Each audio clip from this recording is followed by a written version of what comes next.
गर्मी में कुएं के अंदर रहने वाला ससुराल।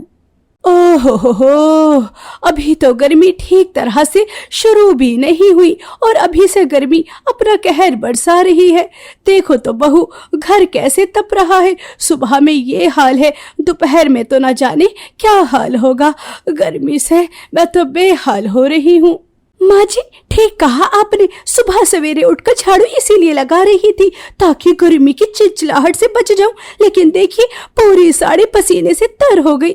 मैं तो इस गर्मी से बहुत परेशान आ गई। हाँ। अरे भाग्यवान, भोजन थोड़ा जल्दी तैयार करो। तौबा तौबा, इस गर्मी ने तो तबाही मचा रखी है। एक तो यह मिट्टी का चूल्हा और ऊपर से इसके अंदर से निकलती गरम गरम ये लपटे, इन्होंने तो मुझे झुलसा कर ही रख दिया। अगर यह पापी पेट ना होता तो मैं इस गर्मी में इस चूल्हे के आगे कभी ना आती। दीदी, आपने बिल्कुल ठीक कहा। इस बार की गर्मी ने तो हम सबके प्राण ही निकाले रखे हैं। अरे बहू, अभी सत्तू बना नहीं क्या? जल्दी से सत्तू लेकर आ ताकि मेरे शरीर को कुछ ठंडक तो मिले।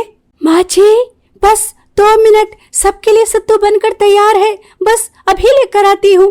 वैसे दीदी, कुएं के ठंडे पानी का ही सत्तू बनाया है ना? मैं तो सुबह सवेरे 2 मटकी भर के लेकर आई थी ताकि सबको ठंडा ठंडा सत्तू मिल जाए। अरे गंगा, तुम परेशान क्यों होती हो? मैंने उस कुएं के ठंडे पानी का ही सत्तू बनाया है। चलो, नाश्ता तैयार है, अब मिलकर नाश्ता कर लेते हैं। और फिर 5 बहुएं और उनका पूरा ससुराल बाहर आंगन में बैठकर नाश्ता करते हैं। वाह वाह वाह, शरीर को बड़ी ठंडक मिली ये ठंडा ठंडा सत्तू पीकर। बहू, सत्तू में क्या बर्फ डाला था? लेकिन बर्फ आई कहाँ से? अरे माँ जी, इस सत्तू में कोई बर्फ नहीं है। वो जंगल के पास वाला कुआं है ना, हाँ, छोटे से तालाब के पास। बस कल दीदी और मैं वहां से गुजर रहे थे तो उस कुएं का पानी पिया तो बहुत ठंडा था, तो बस सुबह सवेरे उसी से पानी लेकर आई हूँ। पानी तो सचमुच बहुत ठंडा है, पूरे शरीर को ठंडक मिली। चलो अच्छा है, चलो अब हम काम पर चलते हैं। दीदी चलो, अब हम भी पानी भर कर ले आते हैं, इससे पहले कि गर्मी से बेहाल हो जाए। वैसे भी साड़ी तो पसीने से पहले ही तर हो चुकी है। सोच रही हूँ वहां जाकर उस कुएं के ठंडे ठंडे पानी से नहा भी लूंगी। मैंने तो एक साड़ी रख भी ली है। हाँ गंगा, तुमने बिल्कुल ठीक कहा। मैं भी उस कुएं के ठंडे ठंडे पानी से नहा कर ही आऊंगी। कम से कम कुछ देर के लिए तो राहत मिल ही जाएगी। माँ, मैं भी आपके साथ जाऊंगी। मुझे भी कुएं के ठंडे ठंडे पानी से नहाना है। मुझे भी बहुत गर्मी लगी है, मुझे आपके साथ जाना है। अगर इमली जाएगी तो मैं भी जाऊंगा, मुझे भी नहाना है। अरे बच्चों, तुम इतनी गर्मी में कहाँ जाओगे? तुम कहीं नहीं जाओगे। आओ मेरे पास आओ, मैं पंखा कर रही हूँ। गंगा बहू और अवंतिका बहू दोनों अपने मटके उठाती हैं और कुएं से पानी भरने के लिए निकल जाती हैं। रास्ते में उन्हें उनकी पड़ोसन उर्मिला मिलती है। अरे तुम दोनों मटके उठा जल्दी जल्दी कहाँ जा रही हो? उर्मिला भाभी, कहीं नहीं, बस कुएं से पानी भरने ही जा रहे हैं। और तुम बताओ, तुम कहाँ से आ रही हो? तुम्हें तो पता ही है कि अभी तो गर्मी की शुरुआत है और अभी से गर्मी ने अपना कहर बरसा रखा है। इसीलिए बस थोड़ा सामान खरीदने गई थी, क्योंकि हम गांव छोड़कर जा रहे हैं ना। गांव छोड़कर जा रही हो? मगर कहाँ? अपनी नानी के घर जा रही हूँ। वहाँ पास में बहुत सारी नदियाँ हैं और मेरी नानी का घर नदी के बिल्कुल पास है। पानी की ठंडी ठंडी लहरें आती हैं, जिस वजह से गर्मी का तो पता चलता ही नहीं। और बड़े बड़े पेड़ भी लगे हैं। बस यही सोचा कि गर्मी गर्मी बस नानी के यहाँ रहना है। ठीक है तुम्हारा, हमारा तो मायका भी ऐसा और ससुराल भी ऐसा। दोनों बहुएं अपने मटके लेकर तप तपाती गर्मी में आगे बढ़ रही थी और कुछ समय बाद वो उस कुएं पर पहुंच जाती हैं। गंगा, इस कुएं का पानी इतना ज्यादा ठंडा है तो सोचो कुआं अंदर से कितना ज्यादा ठंडा होगा।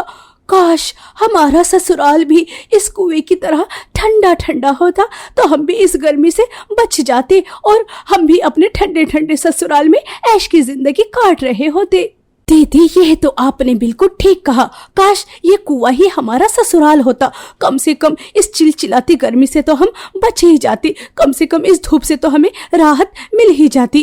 दीदी, पास में किसी के रोने की आवाज आ रही है। यहाँ कौन रो रहा है? गंगा और अवंतिका दोनों बहुएं थोड़ा आगे चलकर देखती हैं तो एक बूढ़ी औरत जिसके फटे पुराने कपड़े जो पसीनों में तर और उसके सामने एक सेठ छतरी के नीचे खड़ा हुआ था और उसके पास पानी से भरा मटका था और वो उस बूढ़ी औरत को पानी नहीं दे रहा था। वो बूढ़ी औरत पानी के लिए गिड़गिड़ा रही थी। मुझ बूढ़ी औरत पर थोड़ी दया करो, 2 घूंट पानी पिला दो 2 घूंट पानी। इस कड़कड़ाती धूप में गला सूख रहा है। सेठ जी, मैं तुम्हारे आगे हाथ जोड़ती हूँ, पानी पिला दो, 2 घूंट पानी पिला दो। बुढ़िया, तुझे तो मैंने गांव से धक्के मारकर बाहर निकाल दिया था, तो फिर तू वापस क्यों आई? क्यों आई तू वापस? क्या तू जानती नहीं तुझे गंभीर बीमारी है? तुम तो ठंडे ठंडे महलों में रहते हो और मुझसे एक छोटी सी झोपड़ी भी छीन ली और इतनी गर्मी में 1 घूंट पानी भी नहीं पीने दे रहे। मुझ पर यह अन्याय क्यों मुझ पर यह अन्याय कर रहे हो? इस कड़कड़ाती गर्मी में मुझे 1 घूंट तो पानी कम से कम पिला ही दो, गला सूख रहा है। कहा ना तुझे कुछ भी नहीं मिलेगा। और तुम सब गांव वाले भी मेरी बात कान खोल कर सुन लो, अगर इस बुढ़िया की मदद किसी ने भी की उसे उसकी सजा जरूर मिलेगी। और वो दुष्ट सेठ उस बेचारी बेसहारा बूढ़ी औरत को ठोकर मारकर चला जाता है। उस बूढ़ी औरत का रो रो कर बुरा हाल था। अगर सेठ ने कहा है तो गांव वाले मेरी मदद नहीं करेंगे। अगर मुझे अभी पानी नहीं मिला तो मेरे प्राण निकल ही जाएंगे। हे ऊपर वाले, मेरी मदद कर, बहुत प्यास लगी। दूर खड़ी गंगा और अवंतिका यह सब देख रही थी और गंगा से उस बूढ़ी औरत का दर्द देखा नहीं गया और वो अपनी जेठानी से कहती है, दीदी, हमें उनकी मदद करनी चाहिए। हमारे पास मटके में पानी है, चलो उन्हें पानी पिला देते हैं। और वो उस बूढ़ी औरत के पास जाकर मटके का पानी पिला देती हैं। खुश रहो, खुश रहो। लगता है तुम इस गांव की नहीं हो, तभी तो तुमने मेरी मदद की। ऊपर वाला तुम्हारी सभी मनोकामना पूरी करे। मेरी तो बस एक ही मनोकामना है कि इस गर्मी से राहत मिल जाए। इस गर्मी ने सबको बहुत परेशान किया और आप बिल्कुल भी चिंता मत कीजिए, आप अकेली नहीं है। वो दुष्ट सेठ तुम्हें सुकून से रहने नहीं देगा, इसलिए आप हमारे साथ चलिए। दोनों बहुएं उस बूढ़ी औरत को अपने साथ अपने ससुराल लेकर आ जाती हैं। ऐसे ही कुछ दिन बीत जाते हैं। गर्मी दिन पर दिन बढ़ती जा रही थी। गर्मी में जीना सबका दूभर हो रहा था और ऊपर से इस गर्मी में उनके ऊपर एक मुसीबत आ पड़ी। तोड़ डालो इनके इस घर को। मुझसे जो बगावत करता है उसका यही हाल होता है। अरे अरे सेठ जी, यह तुम क्या कर रहे हो? अगर तुम हमारे घर को तोड़ दोगे तो इस गर्मी में हम कहाँ रहेंगे? हमारे घर को मत तोड़ो हमारे घर को। सेठ जी, अभी हमारे मर्द घर से बाहर हैं, जब वो वापस आ जाएंगे तब बैठकर बात हो जाएगी। देखो, हमारे ससुराल को मत तोड़ो, अगर हमारा ससुराल ही टूट जाएगा तो हम सब कहाँ जाएंगे? एक तो वैसे ही इतनी ज्यादा गर्मी और ऊपर से सर छुपाने के लिए छत भी नहीं रहेगी। सेठ जी, हमारे ऊपर थोड़ा तो रहम करो।